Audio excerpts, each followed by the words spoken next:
बस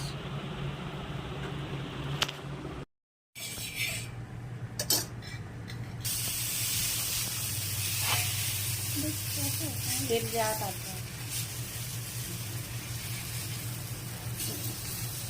आटे कर लो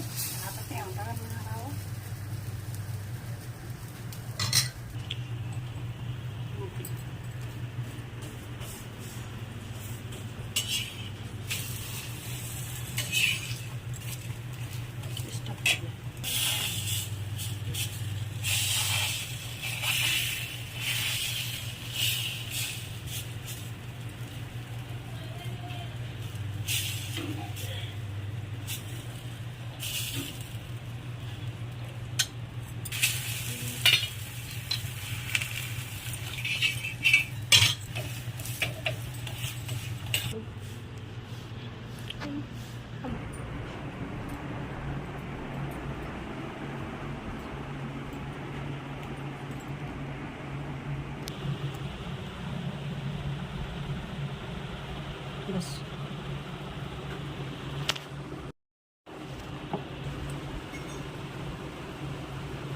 स्टॉप कर लो।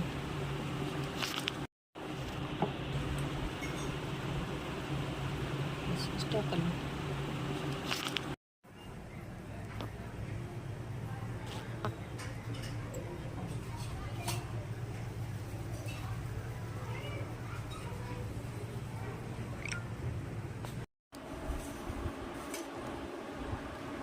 देखिए गाइस, आज अधिक मास का दूसरा दिन है, तो हम दूसरा पाठ पढ़ेंगे अधिक मास का महात्म्य कथा अध्याय 2।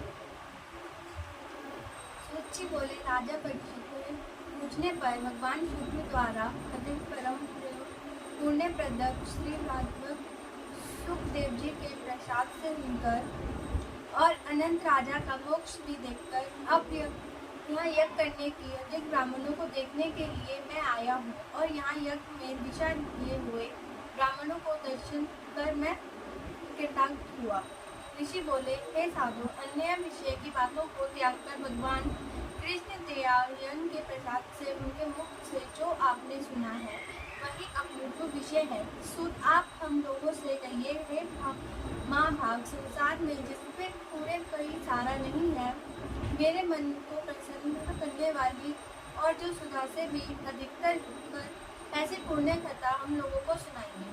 सूत जी बोले, विलोम ब्राह्मण जरू में क्षत्रिय का जरू मिल जाने पर उत्पन्न होने के भी ध्यान धन्य जो श्रेष्ठ पुरुष भी आप लोगों मुझसे पूछ रहे हो, भगवान व्यास के मुख से जो मैंने सुना है यह ज्ञान में कहता हूँ।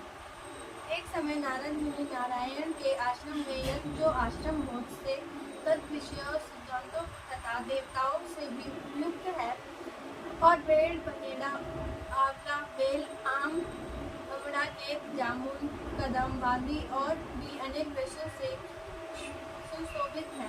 भगवान विष्णु के चरणों से निकले हुए पवित्र गंगा और अलकनंदा भी जहाँ बह रही है, ऐसे नर नारायण के स्थान में श्री नारद मुनि ने जाकर उन ब्राह्मणों नारायणों को जिसका मन सदा चिंतित में लगा रहता है, जिसके जितेंद्रिय काम क्रोधादि छात्रों शत्रुओं को जीते हुए हैं, अत्यंत प्रभाव जिनके शरीर से चमक रही है, ऐसे देवताओं के भी देव तत्व से नारायण को साष्टांग दंडवत प्रणाम कर और हाथ जोड़कर नारद ऋषि मुनि प्रभु को स्तुति करने लगे। नारद जी बोले, हे देव जगन्नाथ, हे कृपा सागर सत्यपति, आप सत्य व्रत हो, त्रिसत्य हो, सत्य आत्मा हो और सत्य संभव हो। हे सत्ययोन, आपको नमस्कार, मैं आपकी शरण में आया हूँ। आपका जो तप है वह संपूर्ण प्राणियों की शिक्षा के लिए और मर्यादा की स्थापना के लिए है।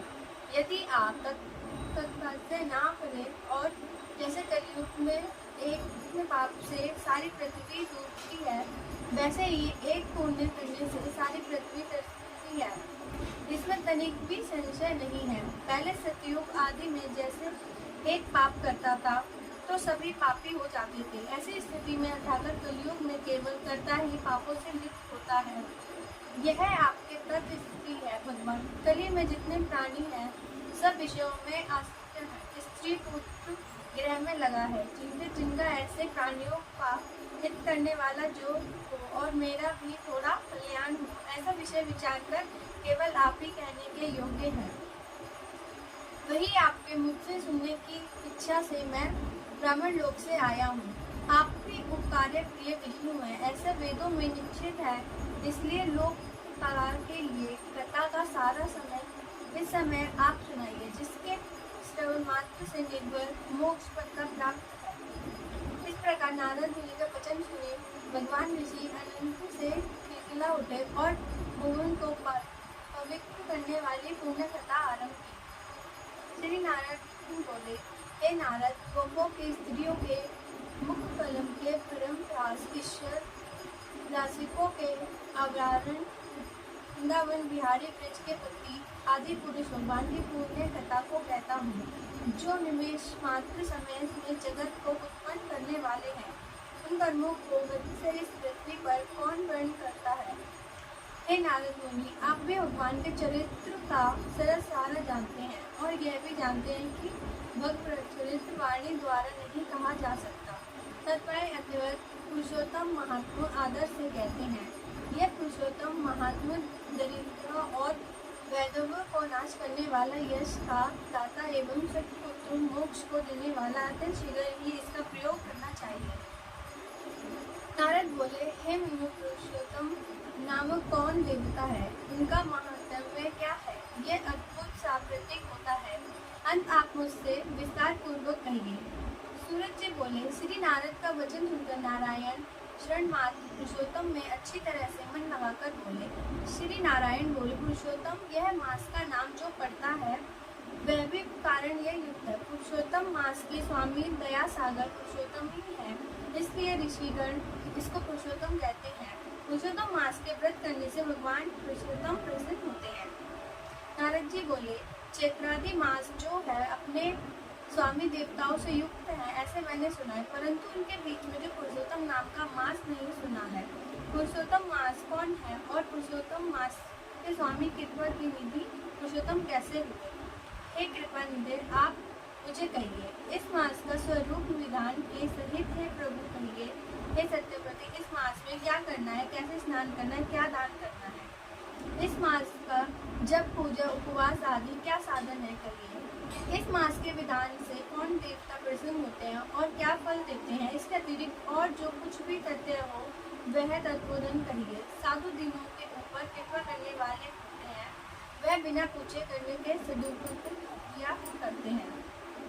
इस पृथ्वी पर जो मनुष्य दूसरे के भाग्य के अनुवर्ती दरिद्रता से पीड़ित नित्य रोगी रहने वाले पुत्र चाहने वाले जड़े गूंगे, ऊपर से अपने को बड़े धार्मिक दर्शाने वाले, विद्या विहीन मालिन वस्त्रों को धारण करने वाले, नास्तिक परतिर नीच जर्ज दास्तीर करने वाले, आशा जिनकी नष्ट हो गई है, संकल्प जिनके बगे हो गए हैं, तत्व जिनके क्षीण हो गए हैं, कुर्फी रोगी, कुष्ठी, टेढ़े मेढ़े अंग वाले, अंधे, इष्ट वियोग, मित्र वियोगी, स्त्री वियोग, आपत्य पुरुष वियोग, माता पिता विहीन, शोक दुख आदि से सुख कर अंग जिनके अपने इष्ट से रहित उत्पन्न हुआ करते हैं, किस अनुष्ठान के द्वारा शून्य पूर्ण उत्पन्न ना हो, प्रभु ऐसा प्रयोग हमको सुनाइए।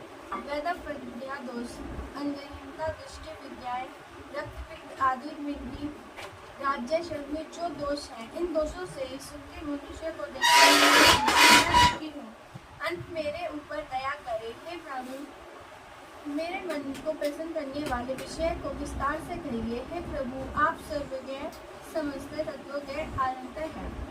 सूर्य बोले, इस प्रकार नारद के प्रोक्त मधुर वचनों को सुनकर देवदेव नारायण चंद्रमा की तरह शांत महान मुनि नारद से नए मेघ के समान गंभीर वचन बोले। इति ब्रह्मेंद्र पुरुषोत्तम महानुचितम देवता हरि शरणम।